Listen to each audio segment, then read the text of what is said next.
I know a lot of people that have gone self-employed recently or are thinking of taking the leap into doing their own thing. It's an awesome thing. I recommend it completely. I first went freelancing in 2009.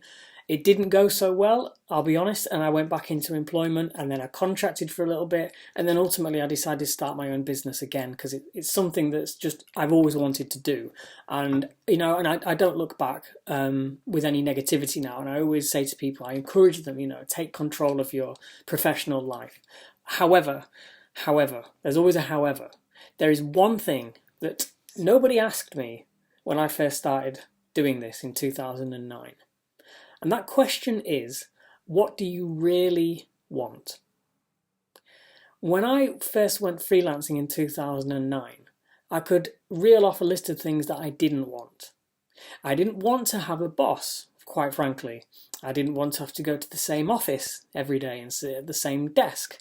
I didn't want to work with some of the clients that I had to work with. The list goes on.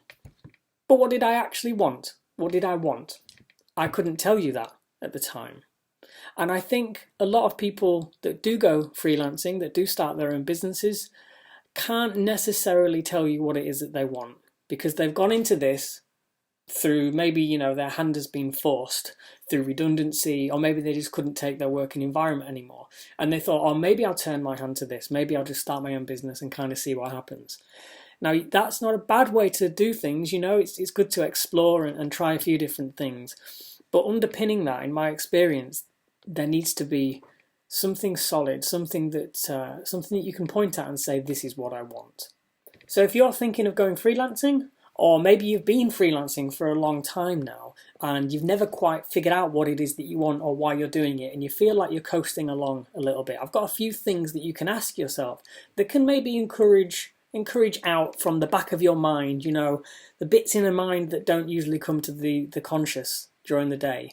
Some things you can ask to get yourself thinking about what it is that you actually want. Number one, ask yourself, when was the last time you felt proud of something? You felt like you achieved something.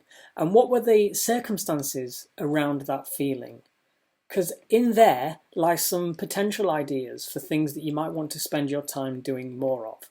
Number two, when was the last time you had a great day? And what did you actually enjoy about it?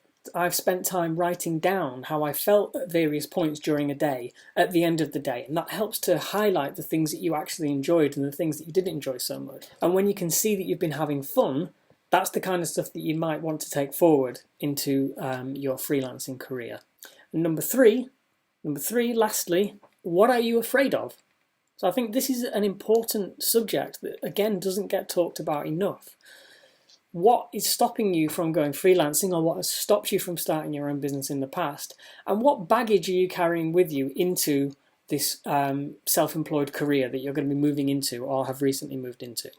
If you can identify the things that are holding you back, you can work through those problems and build a much more prosperous and enjoyable career than you ever would have thought possible if you hadn't considered those things earlier on.